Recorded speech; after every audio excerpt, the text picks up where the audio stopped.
Global temperatures keep dropping. A long cold snap is about to hit the northern hemisphere. Average temperatures plummet below -30 degrees. So cold, it's really cold. Her vision blurs. Before her eyes, the face of her ex-boyfriend, Chen Feng, gradually appears. After the apocalypse broke out, temperatures plummeted. She gave her parents' last remaining warm supplies, all to Chen Feng, but in return, he was heartless. Feng, give me something to eat, okay? Lin Wan, stop clinging to me. It's the apocalypse now, everyone has to look out for themselves. You couldn't stock up on supplies, don't blame me for being cold. Feng, why bother talking to him? A useless burden like him should have been dumped long ago. Back to reality, Lin Wan's body grows stiffer. Her consciousness fades. She can feel life rapidly draining away. A cold sensation spreads from her limbs to her heart. If I could do it over again, I would never trust Chen Feng again. I will stockpile enough supplies. The sound of a cold wind fades. The ragged breathing grows softer, until it finally disappears. Lin Wan's bedroom, 7 days before the apocalypse. She breathes heavily. Her forehead is covered in cold sweat. Lin Wan lies on the familiar bed. The room is warm and bright. Sunlight filters through the curtain gap. Spilling onto the floor, I'm not dead. She raises her hand. Looking at her pale, warm palm. Not a single frost mark. She sits up abruptly, looking around. On the desk lies an unfinished novel. The wardrobe door is wide open, hanging various clothes. The calendar on the wall clearly shows the date, November 15th. November 15th. That's 7 days before the apocalypse. It's true. I've been reborn. I really am back, 7 days before the apocalypse. This ring. It seemed strange in my past life. Forget it, let's stock up first. Lin Wan sits at the computer. Her fingers fly across the keyboard. On the screen, one stockpiling list after another pops up, and contact info for renovation companies.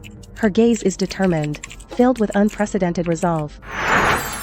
Miss Lin, are you sure you want to mortgage this fully paid house?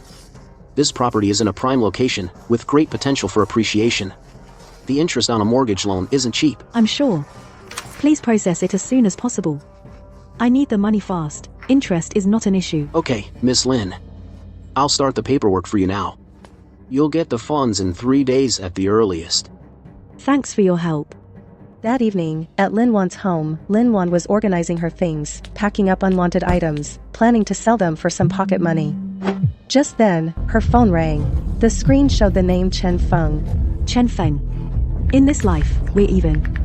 What you owe me, I'll make you pay back double. At that moment, the silver ring on his finger suddenly emitted a faint white light.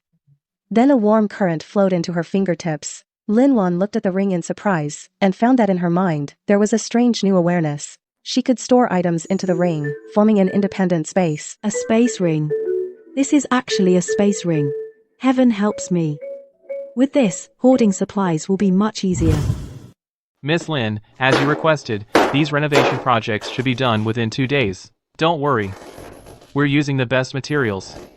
They can definitely withstand harsh weather. Thanks for your hard work. Try to speed things up. I'll give you a bonus when it's done.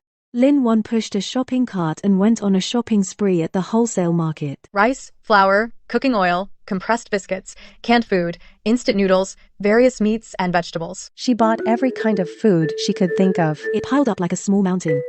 After paying, When no one was looking, With a thought, she stored everything into her space, inside the ring.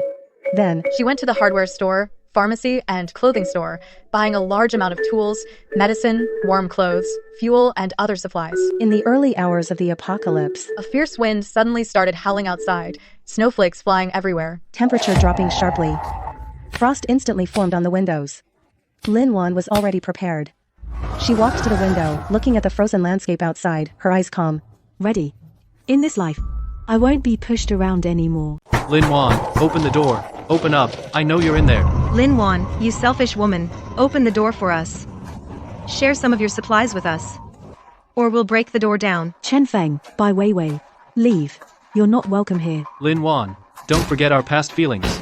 I know you've stockpiled a lot of supplies. Give us some now, or we won't let you off. Feelings. When you abandoned me back then, why didn't you think about our feelings? Now you feel the cold. Now you need supplies? Too late. I earned these with my own ability. The supplies I've stockpiled. Why should I give them to you? I suggest you leave quickly, or I'll trigger the alarm system. Then other survivors will come. You'll end up worse. Fang, What do we do? Lin Wan turns off the call button in the room. She walks to the window, watching the retreating figures of Chen Feng and the others. Her gaze is determined. She knows this is just the beginning of the apocalypse. The future still has more challenges awaiting her. But she is ready to survive in this apocalypse and live as her own queen. Day 1 of the apocalypse. Inside Lin Wan's safe house. The room is warm and bright in the afternoon. Radiators are steadily emitting heat. Lin Wan is sitting on the living room sofa. A city map is laid out in front of her, marked with many red X's and a few green dots. She holds a marker in her hand, occasionally circling and drawing on the map. Beside her, steaming ginger tea is placed there. The red X's indicate areas of resource scarcity from her memory, where survivors fight for new territories. Green dots mark places where prey might be found or scrounged. Small supermarkets and pharmacies. The apocalypse has just begun. Power and communications are completely down. I have to take advantage now. While the chaos outside is still low, to restock another batch of scarce medicine and fuel, I'll head to the community pharmacy in the west of the city. In my past life, that place was remote. Few people noticed it in the early days of the apocalypse. That evening Lin Wan puts on a heavy down jacket. She puts on a fur hat, gloves, and goggles, covered from head to toe. She opens the garage door. Inside is parked a simply modified off-road vehicle. The body has been reinforced. The tires have been replaced with snow tires. She places an entrenching tool, a fire axe, and a stun baton into her backpack. Then she takes 2 bottles of water from her space, and several packs of emergency biscuits. Fuel is full. Snow chains are ready too. Should be fine. Community pharmacy in the west of the city. Nighttime. The pharmacy door is slightly ajar. The glass door is shattered. Cold wind sweeps snowflakes into the store. Lin Wan parks the car. Holding a stun baton, she cautiously enters the pharmacy. The store is a mess. Shelves have collapsed. Many medicines are scattered on the floor. Anyone here? This damn weather, you can't survive without a car. This SUV looks tough. It can definitely handle the snowstorm. The lock is too strong. If we can't, we'll break the glass and get in. Lin Wan hides behind the counter, peeking through the gap of the counter. 3 men in thin jackets, surround the SUV. Prying the car door with a screwdriver. Lin Wan quietly goes around to the back door of the pharmacy. Takes a bottle of gasoline from her spatial ring. Pulls out a lighter and lights it. Throws the gasoline at the men. The men are engulfed in flames. Panicked. Slapping the flames, rolling in the fire, Ching Ching seizes the chance to jump into the SUV. Starts the engine. Rams into the men blocking the way. Speeds away. On the morning of the second day after the apocalypse, Lin Wan sits at the dining table, eating a steaming breakfast, milk, bread, and fried eggs. On the monitor screen, the view around the fortress is displayed. Everything is normal. Good thing I made it back safely. I need to be more careful going out from now on. Lin Wan, I know you're in there. Open the door. We know we were wrong. Give us some supplies. We'll leave right away. Lin Wan, please. We're freezing and starving to death. Have some pity on us, Chen Feng. I'll say this one last time. You're not welcome here. If you don't leave now, I'll resort to more extreme measures. Lin Wan, don't be ungrateful. We know you've hoarded a lot of supplies. You can't use them all by yourself. If you don't open the door today, we'll break through the wall. Feng, there's an electric fence. This can't go on. The generator. It maintains the indoor temperature and lighting. We must refuel as soon as possible. In my past life memories, there's a small gas station in the east of the city. It's fairly hidden. There might still be some fuel left. Day 5 of the apocalypse. The SUV drove on the icy streets. The snow on the road was getting thicker. Driving became more difficult. Lin Wan drove carefully, periodically checking the surroundings. Suddenly, she saw not far ahead a woman holding a child, being attacked by several vicious dogs. Lin Wan, holding a fire axe, rushed towards the dogs. After driving the dogs away, Su Qing breathed a sigh of relief and collapsed to the ground. Holding her child, she broke down crying. Drink some water first. Have something to eat. Thank you. Thank you for saving us. What are you doing here? In this freezing weather, why didn't you find a safe place? Hide. My name is Su Qing. This is my son, Xiao Yu. After the apocalypse broke out, our house collapsed under the heavy snow. We had to come out to look for supplies and a safe place. We didn't expect to encounter vicious dogs. Do you have somewhere to go? No, we don't know where is safe. I'm going to the gas station east of town to get fuel. If you don't mind, you can come with me first. Once we get the fuel, I'll take you to a relatively safe place. Thank you so much. You're such a kind person. Wait for me here. Don't wander off. I'll go check it out. Okay, be careful. This woman is pretty good looking, and there's a little brat. Taking them back will come in handy. Let go of me. Help. Let them go. Just one woman? And you want a medal? Thank you for saving us again. No problem, the fuel is already loaded. Let's go. This is my safe fortress. It's relatively safe here. If you have nowhere to go, you can stay here temporarily. But I have a condition. Don't mess with my stuff, follow my rules. Thank you so much. We'll definitely follow your rules. We won't cause you any trouble. Lin Wan, would you like some water? Thank you, Lin Wan. I'd like to discuss something with you. I have a friend. After the apocalypse broke out, she's been out of touch with me. I want to go out and find her. It's dangerous out there now. There are hungry beasts everywhere, and survivors looting supplies. You're a woman, it's too dangerous to go alone. I know it's dangerous outside. But she's my best friend. I can't just ignore her. Lin Wan, can you lend me some supplies and weapons? I'll come back once I find her. I can lend you supplies and weapons, but I can't let you go alone. Tell you what, I'll go with you. So we can look out for each other. Really? Thank you so much, Lin Wan. Let's hurry. Don't let them find us. I never expected he would form his own team and start looting supplies from other survivors. Xiao Ya, where are you? There must have been a fight here. The bloodstains are still fresh. They might have just left. Suddenly, footsteps and voices came from upstairs. Lin Wan's face changed. She quickly pulled Su Qing and hid in the bedroom closet. Boss, there's no one here, and the supplies are all scavenged. Worthless. Keep searching. There must be other survivors nearby. Funga, don't be mad, okay?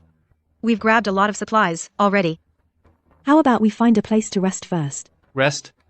That woman Lin Wan is still hiding in her fortress, living the good life. We must find her fortress, and take all her supplies. Lin Wan, it seems Chen Feng and his men are looking for your fortress. I know, don't worry. My fortress is very sturdy, they can't get in. Let's head back. Xiao Yu is alone in the fortress, I'm worried about her. The medicine box in my study has been moved. Do you know what happened? I don't know. Xiao Yu and I have been in the guest room. We never went to the study. From now on, don't go into my study or the storage room without permission. Don't touch my things either, alright?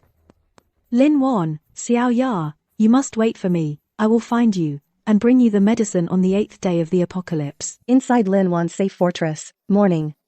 Lin Wan is checking the surveillance footage and spots several suspicious figures lurking around the fortress. She furrowed her brow. She knew Chen Feng's people had arrived. Su Qing, come out here for a second. Lin Wan, what's wrong? Chen Feng's people are here. They're prowling around outside the fort. We need to get ready. What do we do? Can we take them? My fort is strong. It has electric fences and other defenses. They won't get in anytime soon. But we can't let our guard down. I need you to watch the second floor window. If anyone tries to climb in, use the stun baton I gave you. Hit them with it. Okay, got it. See you tonight. What's in your pocket? Nothing. That's my medicine. Why did you take it? Lin Wan, I'm sorry. I didn't mean to steal your medicine. I think my friend Xiao Ya is hurt. She really needs antibiotics, so I took some while you weren't looking. I was planning to apologize after I found Xiao Ya. And I'd find a way to make it up to you. I was going to come back and say sorry, and I'd find a way to compensate you. Why didn't you tell me? If you had explained the situation, I could have lent you the medicine. I was afraid you wouldn't agree. I know. These medicines are precious in the apocalypse. Alright, I forgive you, but from now on, no matter what, you have to be clear with me. Don't be sneaky. Take these antibiotics. Hope they help your friend really. Thank you, Lin Wan. You're such a good person. Day 8 of the apocalypse. Chen Feng led a group of people to the gate of the fortress. This time, they brought more tools and a small excavator. Lin Wan, I know you're in there. Today I will break open your fortress and take all your supplies. You guard the second floor window, I'll activate the defense system. Lin Wan, you have so many defenses. Just as Chen Feng and his group were deadlocked with Lin Wan in the distance, suddenly a loud roar came. They saw a group of large, mutated snow wolves running towards them. Their eyes are red, their teeth are sharp, looking extremely ferocious. What is this thing? That's terrifying. Mutant snow wolves. In my past life, I only saw them in the late apocalypse. I didn't expect them to appear this early. You keep watch at the window. I'll go to the roof and attack them with the shotgun. Lin Wan, be careful. Lin Wan, I'll help you. What are you doing up here? It's too dangerous here. We're friends. We should fight together. Be careful. Just then, the roar of a car engine came from afar. An armored vehicle was driving towards them. From the vehicle, several people in protective suits got off the vehicle. They were carrying heavy weapons. They began attacking the mutant snow wolves. Under the heavy weapon fire, the mutant snow wolves fell one by one. Soon, all the mutant snow wolves were eliminated. A man in a protective suit walked up to the fortress and shouted loudly, "Survivors inside, are you okay? We're from the safe zone. We're here to rescue survivors." Lin Wan and Su Qing exchanged a glance, both seeing surprise in each other's eyes. They knew, perhaps, their fate was about to change. Day 9 of the apocalypse. Lin Wan is adjusting the shotgun on the roof, checking the ammo supply. Su Qing comes out carrying a packed bag.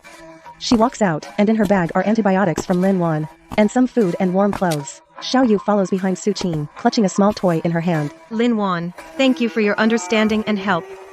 Once I find Xiao Ya, I'll bring her back as soon as possible. and protect this fortress with you. Take this.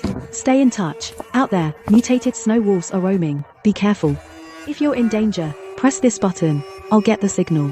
Lin Wan, you take care too. Chen Feng and his crew won't let this go. Don't worry, I'll hold this place. Leave Xiao Yu with me. You go find Xiao Yu alone. It's more flexible and safe. Be good, Xiao Yu. Stay here with Aunt Lin Wan and wait for Mommy. Mommy will find Xiao Ya and come back for you. It's safe here. Listen to Aunt Lin Wan. Lin Wan sits before the monitor, watching the fortress perimeter closely.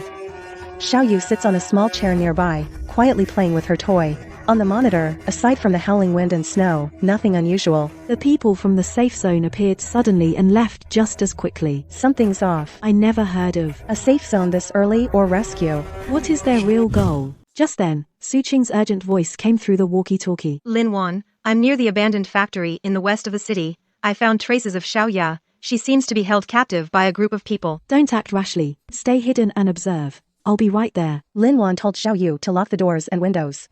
Don't open the door for anyone.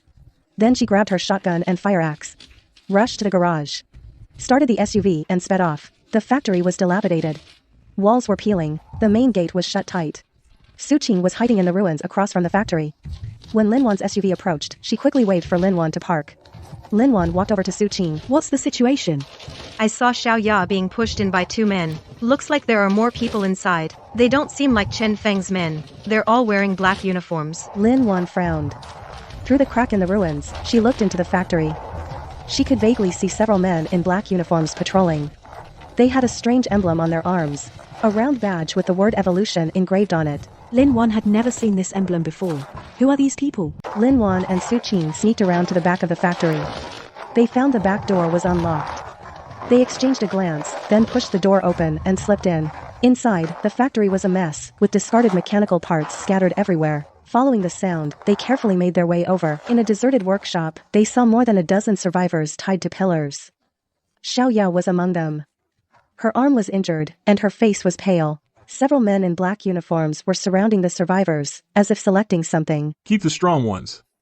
Throw the weak and sick out to feed the snow wolves. This is a necessary step in evolution. Only the strong deserve to live. How can they do this? That's so cruel. Let's rescue them first, then find out what's going on. Lin Wan took out a few smoke grenades from her space. She pulled the pins and threw them into the workshop. Smoke instantly filled the room. Chaos erupted in the workshop. The men in black uniforms started coughing, unable to see their surroundings. Lin Wan and Su Qing seized the chance to rush in, quickly untying the ropes of the survivors. When Xiao Ya saw Su Qing, she was too excited to speak. Xiao Ya, I'm here to save you. Lin Wan leads the survivors rushing out of the factory, the man in black uniform behind. Chasing closely. Lin Wan tells Su Qing to take the survivors, And run toward the fortress first. while she stays behind, As rearguard, Lin Wan raises her shotgun. and precisely hits. Several of the men in black who charge at the front. Seeing this, the remaining men Dare not rush forward recklessly. Lin Wan takes the chance to turn around and quickly catches up with Su Qing and the others. On the way, Su Qing explains to Lin Wan, Xiao Ya said these people call themselves evolvers and say the apocalypse is an evolution for humanity. Only by eliminating the weak can humanity survive. They also mentioned a safe zone. And said only by joining them can one enter the true safe zone. So the people from the safe zone that appeared earlier were them. The so-called rescue was actually a screening. Lin Wan opens the fortress gate. Su Qing leads the survivors inside. Xiao Yu sees Su Qing and quickly runs over Lin Wan. Tells Su Qing to tend to Xiao Ya's wounds first, while she arranges for the other survivors to rest in the living room, and distributes food and water to them. Uncle Zhang, one of the older survivors. Thank you for saving us, young lady. Those evolvers are terrifying. They've already killed many people. Uncle John, do you know the origins of these evolvers? The safe zone they mentioned, what's that all about? We don't know their exact origins, We just know they outnumber us and are strong. and they have plenty of weapons. The safe zone they mentioned is in the city center. There are plenty of supplies there. And warm shelters. But only the strong who pass their screening. Can enter the city center. In my past life, that place was a nest of mutant creatures. There's no way there's a safe zone. What are these evolvers really planning? Day 10 of the apocalypse. Lin Wan is watching the monitor. Suddenly, she spots a large number of figures in the distance approaching the fortress. Leading them is Chen Feng. By his side, there are several evolvers in black uniforms. Lin Wan immediately picks up the walkie-talkie to inform Su Qing and the other survivors. Enemies approaching. Su Qing, take the elderly, women, and children into the basement. The rest of you, follow me to the wall for defense. The survivors were scared by the news, but under Lin Wan's reassurance, they soon calmed down. A few able-bodied survivors picked up the weapons Lin Wan handed out and followed Lin Wan to the wall. Chen Feng, along with a group of people and the evolved, arrived at the fortress gate. He gleefully shouted for Lin Wan. I know you're in there.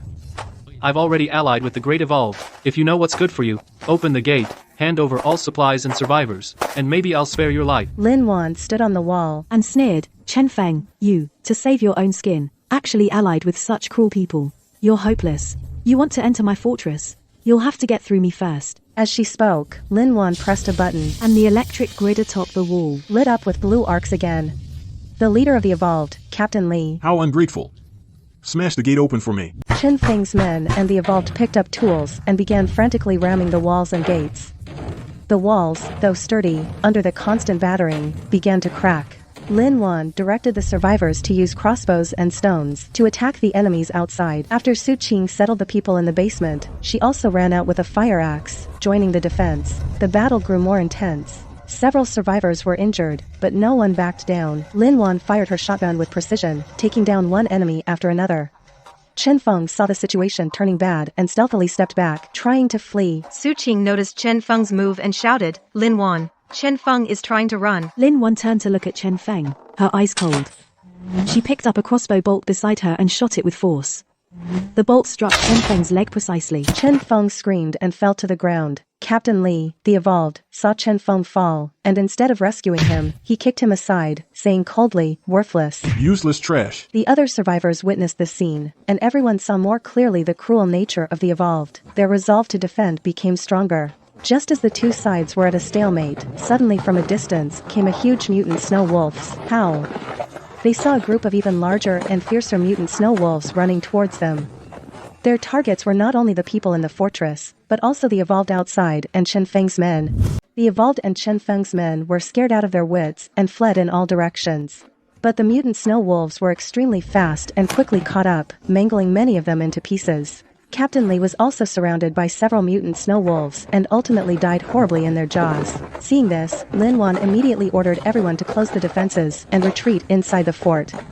The mutant snow wolves crazily rammed the wall, the cracks in the wall growing larger. Inside the fort, it was a mess. All the survivors gathered in the living room, their faces marked by fear and exhaustion. Lin Wan checked on the injured survivors. Frowning deeply, Miss, the wall can't hold much longer. What should we do? Lin Wan was silent for a moment. Then said firmly, everyone, don't be afraid. The mutant snow wolves are fierce, but they're afraid of fire. Let's gather all the gasoline and combustibles and bring them together.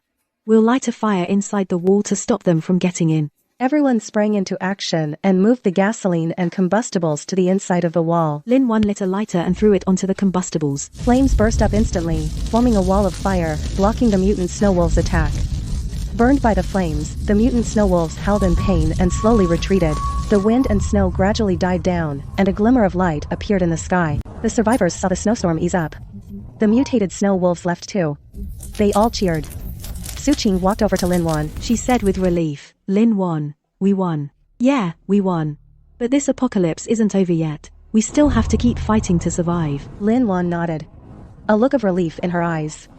The survivors in the fortress divided the work. Some repaired the wall. Some planted vegetables. Some tended the wounded. Su Qing and Xiaoya were watering the vegetables. Xiaoya. Su Qing, Lin Wan. Thank you both. If it weren't for you, I would have died long ago. Lin Wan walked over and said with a smile, don't mention it. In the apocalypse, we can only survive if we help each other. And that's how we'll make it. The so-called evolvers and people like Chen Feng. Only no plunder and killing. In the end, they'll be eliminated by the apocalypse. Okay, Uncle Zhang walked over with a map. Miss Lin 1, we discussed it, and we'd like to go with you to find a truly safe place. Staying here isn't a long-term solution. Lin 1 looked at the map, then looked at the survivors around her, with a determined look in her eyes. I know a place. In the mountains south of the city, the terrain there is perilous, mutated creatures or rare, suitable for long-term survival. Let's pack up and leave tomorrow. Lin Wan led the survivors carrying their packs and set out for the mountains south of the city. Sunlight pierced through the clouds, spilling onto the snow, glowing gold. Though their steps were heavy, their eyes were full of hope. Lin Wan looked back and glanced at the safe haven he had built with his own hands. His heart was filled with emotion. This was the first shelter after his rebirth in the apocalypse. It had witnessed his growth and perseverance. Though he had to leave, he knew as long as there was hope in his heart, and they all stood united, they would surely find a truly safe place. In the apocalypse, they would carve out a place of their own. The apocalypse's wind and snow may be bone-chilling, and the darkness of humanity may be despairing, but there are always those who hold on to kindness and justice, support each other, and forge ahead. They use courage to dispel fear. Use unity to withstand danger. Use hope to light the way. The storm will eventually stop, rebirth will come. This is the light of humanity and the power that allows humans to thrive in the face of extinction.